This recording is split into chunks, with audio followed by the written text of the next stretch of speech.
A very good evening to all of you, and I welcome you all for the 35th webinar organized by Seek. And as I promised, I'm going to talk about the emotional intelligence part 3 because it's a very, very vast topic that we cannot complete in a day. I would like to take it in a slow space and pace so that everybody can understand well. If anyone would like to see the previous parts, you can check in my YouTube channel. And emotional intelligence, it refers to the ability to perceive, control, and evaluate the emotions.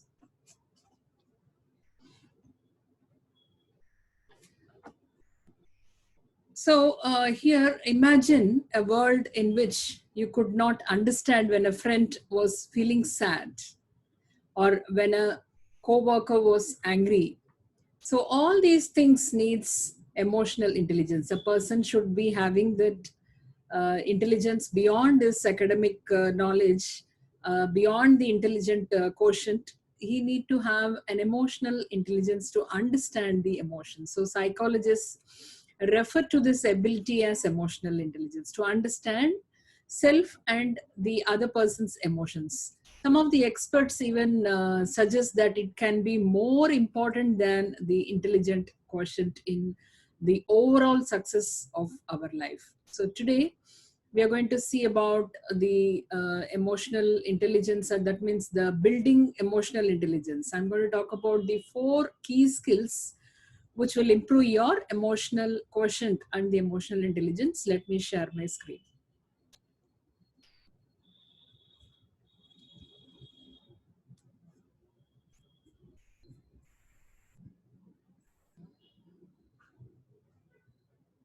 Well, so today we are in the 35th webinar of Seek, Building Emotional Intelligence. There are 4 key skills to increase your emotional quotient.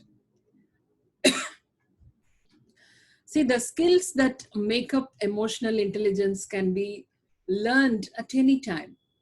However, it's important to remember that there is a difference between simply learning and applying that knowledge to your life. So that is what we are going to talk about, like how we have to apply that in our life so that you will get some benefit out of it. You could see some difference in your attitude, your relationship with people, and also how we are going to benefit out of all those things. So just because you know you should do something does not mean you will.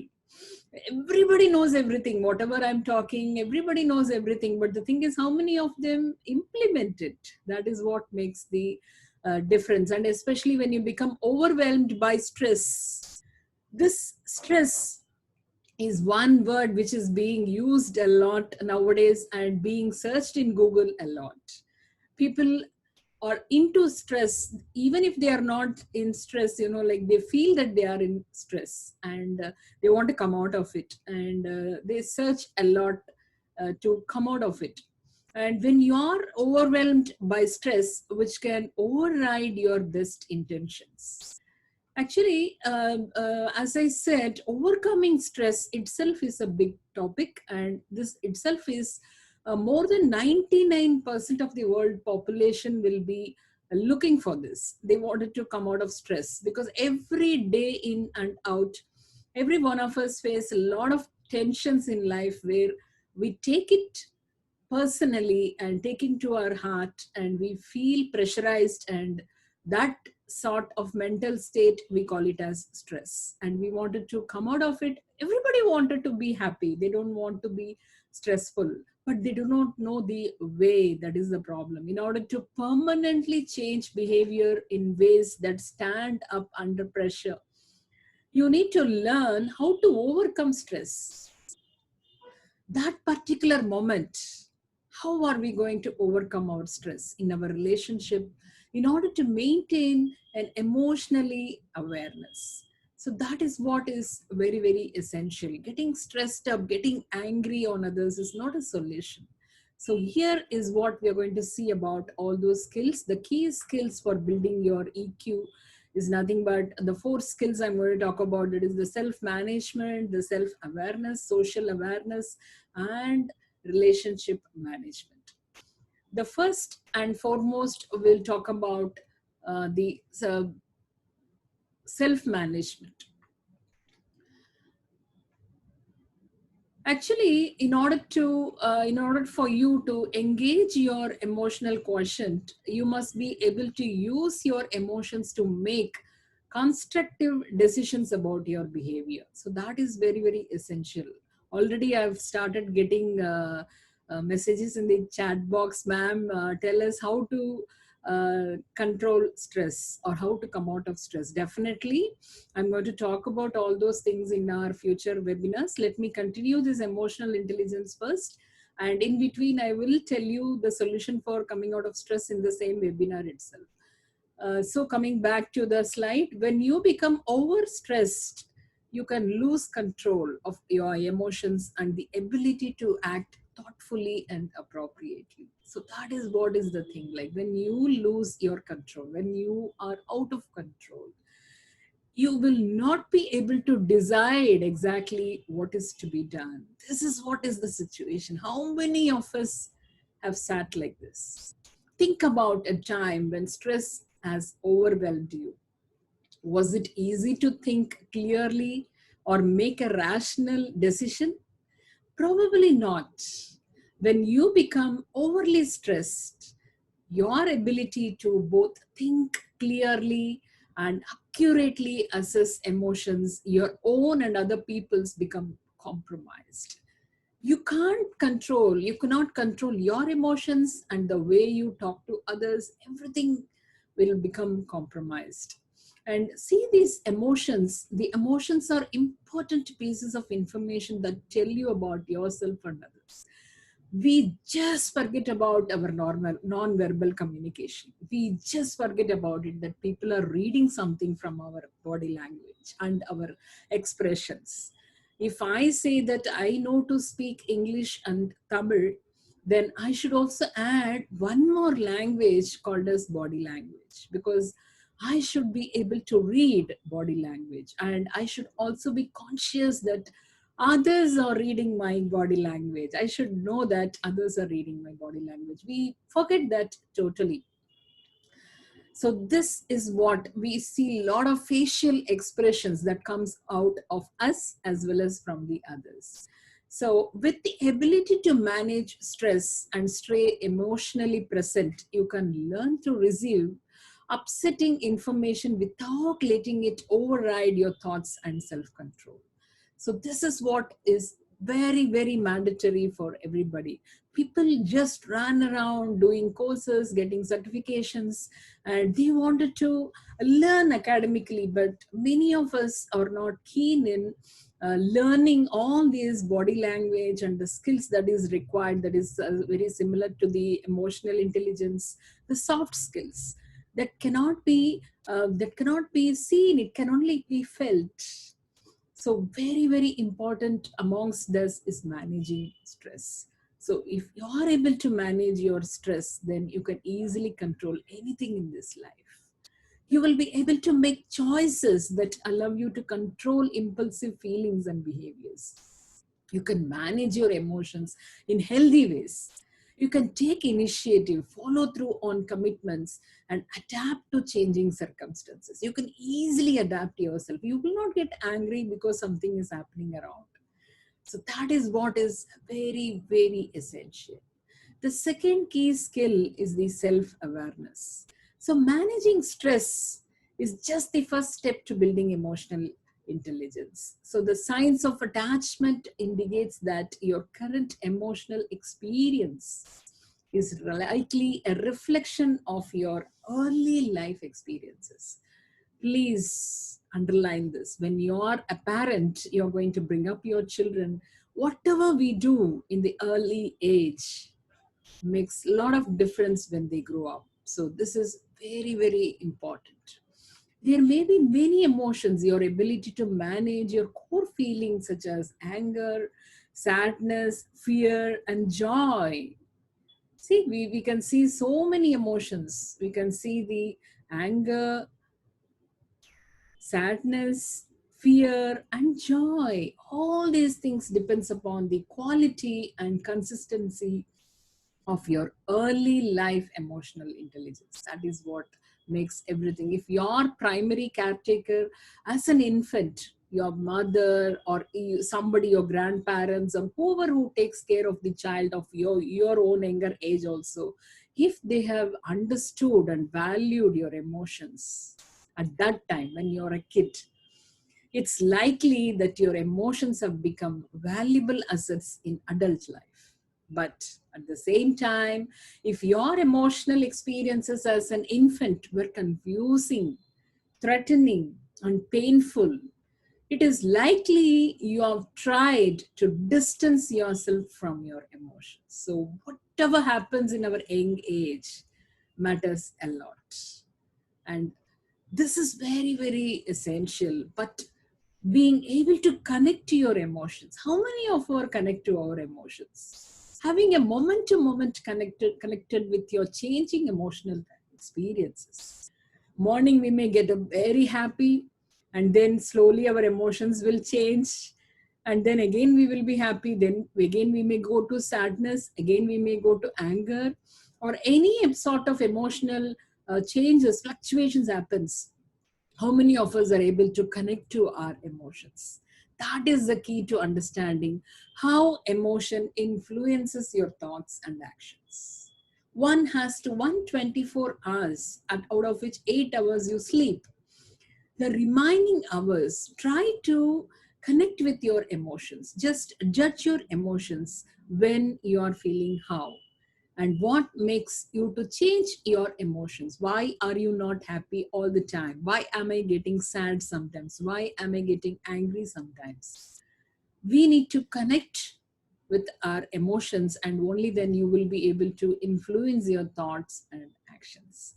And just recall or ask to your own self, do you experience feelings that flow encountering one emotion after another as your experiences change from moment to moment? Have you experienced it that way? And are your emotions accompanied by physical sensations that you experience in places like your stomach, throat, or chest? Definitely. Just imagine you're sitting for a viva. How will you feel? You will feel heart the pounding and stomach doing some noise, and hands shivering, throat. You can't even tell your name, and chest will be. I mean, you'll get some stress or a pain in the chest. All these things are the physical sensations. So these are all something associated with the emotions. How many of us have you felt this? And do you experience individual feelings and emotions such as anger, sadness, fear, and joy, each of which is evident in subtle facial expressions? So these things, whatever we feel, it comes on your face. Have you seen the mirror? How you look when you're angry, how you look when you're happy or sad?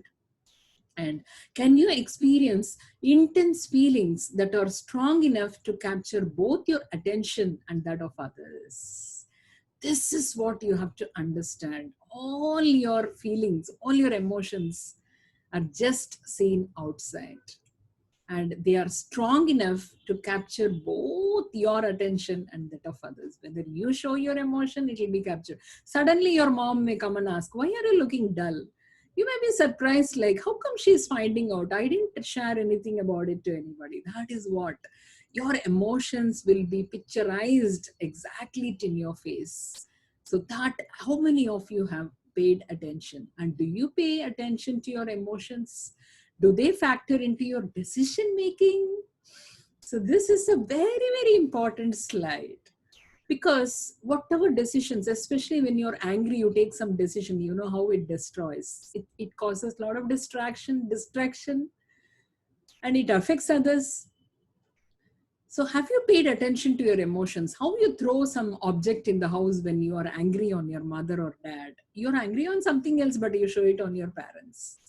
How many of us have shut the door in a loud noise? What did the door do to you? Our anger, the emotion, we show it in that way. and suddenly you will throw the phone, you will even block somebody, you will delete somebody's number, do some nonsense, you just do it immediately, you will do it. Why? Because your decision making is linked with your emotions, and in on the spot you will do, you will not give it time also. That is why people say that if you're going to do something good, do it immediately. If you want to do something bad, give some time, because time will change your emotions. So that is what is all about. And if you have weight all these things, and if any of these experiences are unfamiliar, suppose I have told you 4 5 situations, and if all those things are unfamiliar to you, then you may have turned down or turned off your emotions. Some people will be blank in their face, you just can't read anything. Yes, yes, I can see the comments. Yes, people will not show, it's like a stone, they will be, there won't be any emotions at all. Yeah, but some people are very expressive, whatever they are you can read from their face. And in order to build emotional quotient and become emotionally healthy, you must reconnect to your core emotions, accept them, and become comfortable with them. You can achieve this through the practice of mindfulness. You would have heard a lot about mindfulness by a lot of saints, a lot of talks you listen to. Mindfulness is a practice of purposely focusing your attention to the present moment and without judgment. The cultivation of mindfulness has roots in Buddhism. Have you heard about Zen stories? A lot of Buddhism related articles, you cannot avoid this mindfulness, but most religions include some type of similar prayer or meditation technique. Actually, you need to connect, and you should focus your attention on the present moment. A lot of things they do in different religions, but the mindfulness is very very famous in Buddhism. And mindfulness helps shift your preoccupation with thought toward an appreciation of the moment, your physical and emotional sensations, and brings a large perspective on life. You will start valuing life, you will start understanding what is life, you will be in the present, you will not be daydreaming, you will know what is happening, you will be able to connect to your emotions. And mindfulness calms and focuses you, making you more self-aware in the process. It will calm you, it will help you to focus more. So, how to develop emotional awareness? It's important that you learn how to manage stress first. As somebody asked me in the initial starting period in the chat, that how to control, how to manage stress. So that is another topic, actually a huge topic. I'll definitely do it in the coming week, definitely. So you will feel more comfortable reconnecting to strong or unpleasant emotions and changing how you experience and respond to your feelings. The response what we give to your feelings, what we feel, like that will just seen in your face. So it's very very important that you learn how to manage stress first. That is very essential. Then coming to the third skill, that is social awareness. This is very important because we are not going to live alone, we are going to live with everybody. So social awareness enables you to recognize and interpret the mainly non-verbal cues others are constantly using to communicate with you. I can very well say that more than 90% of the people forget about this non-verbal communication. They're not conscious about what they are. They're not conscious about the facial expression. You are also communicating. You are not only reading from others, but you are also communicating. Please keep that in mind. People take different perspectives about you based on how you show your emotions on your face or in the body language. Just see here, I've shown you what you are doing and how people read from you. It's what you don't say that counts. You're not telling all those things, but it counts. Learn to read and influence people through non-verbal communication. You can easily influence people with your non-verbal communication. The best non-verbal communication is smile.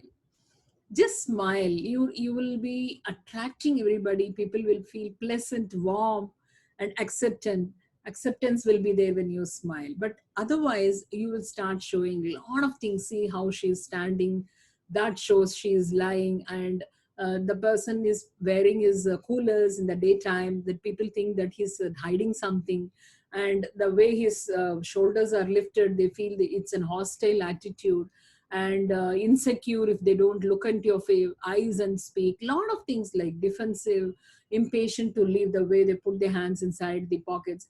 See, they may be doing it with a different meaning, but people read in this way. So you have to understand, this slide is very essential for you. You can take a photograph of this slide, because you will really know that these are all the things people read when you do. So you have to control your body language. So these cues let you know how others are really feeling about you, how their emotional state is changing from moment to moment, and what's truly important to them. So I can be empathetic. When groups of people send out similar non-verbal cues, you are able to read and understand the power dynamics and shared emotional experiences of the group. In short, you're empathetic and socially comfortable. So you should be empathetic by showing others that I understand and relate to others' feelings. So this is what is the need of the hour. You need to be empathetic. And mindfulness is an ally of emotional and social awareness. As I said, how mindfulness is very, very essential. To build social awareness, you need to recognize the importance of mindfulness in the social practice or the process. Because after all, you can't pick up on subtle non-verbal cues. Suppose, see now, everybody will be looking into the telephone or the cell phone. They don't even see the face at home. Also, you don't see each other's face. Then how will you learn or read the non-verbal communication? How will you pick up the cues, the non-verbal cues, when you are in your own head thinking about other things? Whether you will be putting your headphones on your ear, and you'll be hearing something, or you will be watching something, you will not see anybody's face at all. And most of all, you will be simply zoning out on your phone. So what happens then? You will not be able to be in the present. You will always be in a dream world. Social awareness requires your presence in the moment. While many of us pride ourselves on an ability to multitask, this means that you will miss the subtle emotional shifts taking place in other people that help you fully understand them. Because if you see them, if you listen, if you clarify, if you understand, if you respond, only then you will be able to connect with them, and you will be able to talk to them and understand them. Then how then relationships will be developed?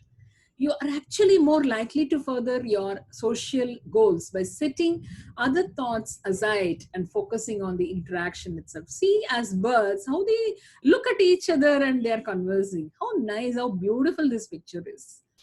We should see, look at each other and interact. While you're interacting, involve yourself totally. Let the other person feel confident and feel assured that is, you're listening. They are not free enough to come and talk to you. Everybody has their own way and time, and they have their own work. When somebody is coming and talking to you or listening to you, give them some value, get involved with them. That will create an emotional connect. Following the flow of other person's emotional responses. How will you know their emotional responses? As I said, the cue is only a non-verbal communication. You can see their face. So if you want to follow the other person's emotional responses, then it is a give and take process. It is not only one way. If they're talking to you and you listening to something and reading something, writing something, that is not the way. You need to have a give and take process that requires you to also pay attention. You should also pay attention to the changes in your own emotional experience, because today they wanted you, tomorrow you may need them. Always think about in that way. Always give value to people. I'll give value to their time. Create an emotional experience wherever you are. That is very important. And pay attention.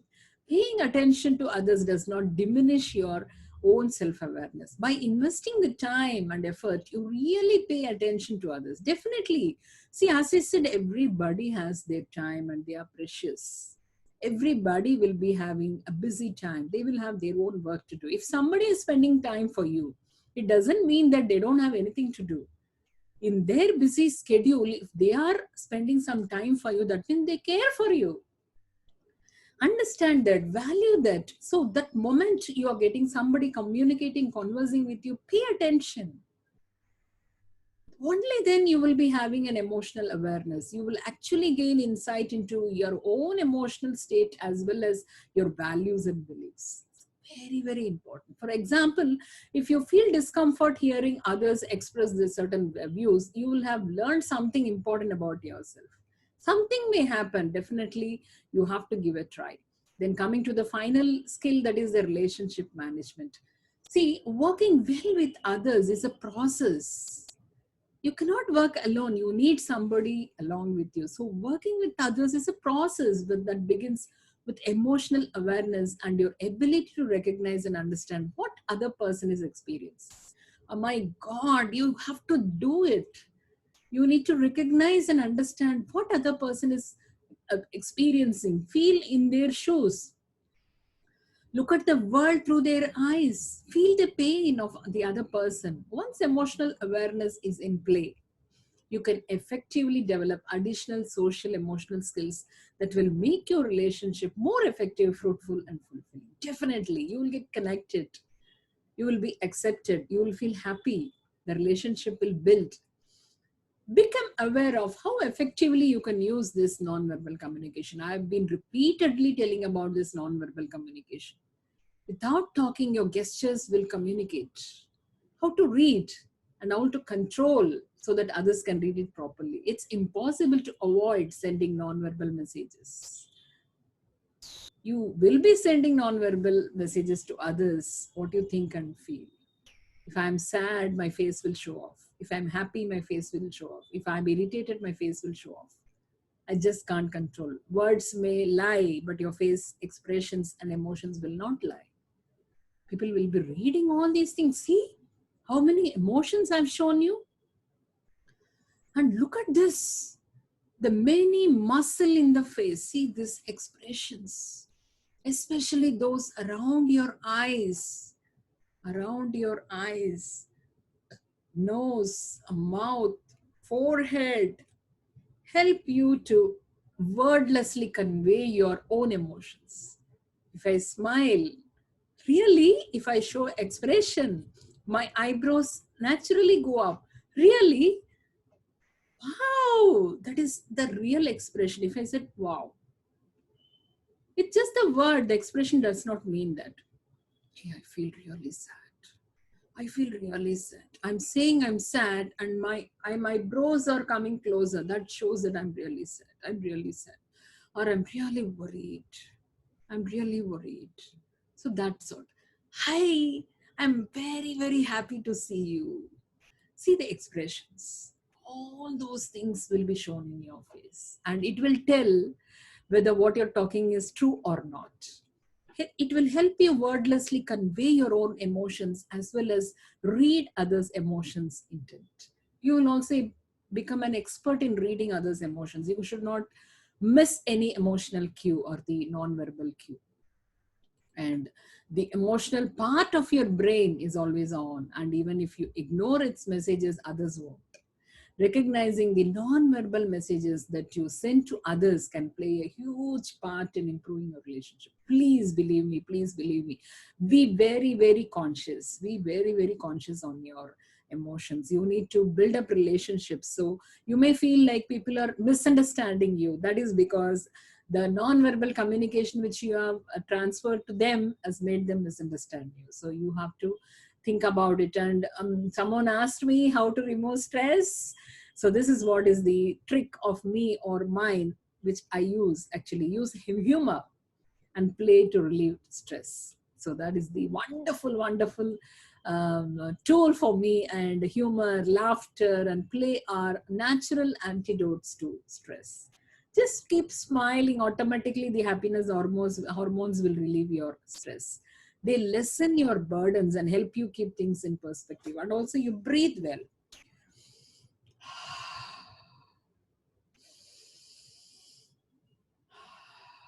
So when you breathe, what happens? The oxygen goes into every part of your brain that makes you relieve your stress. Laughter, just laugh loud. Watch some cartoon, watch some funny movies, funny dialogues, all those things will help you your nervous system into balance and reduce your stress easily, and it will calm you down. And I think Hemalata would have got the answer now and the trick now.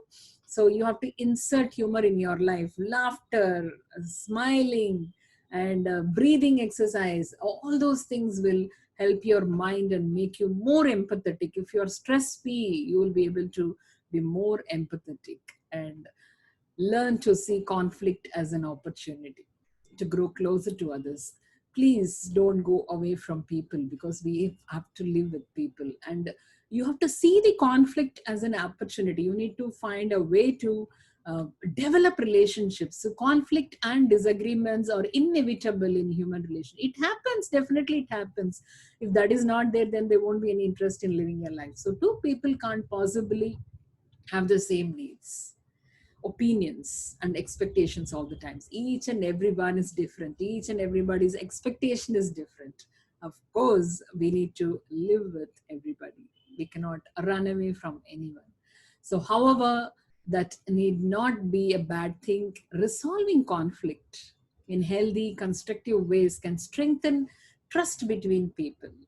When conflict isn't perceived as threatening or punishing, it fosters freedom, creativity, and safety in relationships. So you have to improve your relationships. You need to find an opportunity in every conflict. Any problem, you have to find your opportunity. So today we have seen a wonderful session, which I'm very happy that I shared about the emotional intelligence and how to handle. And thank you so much for hearing.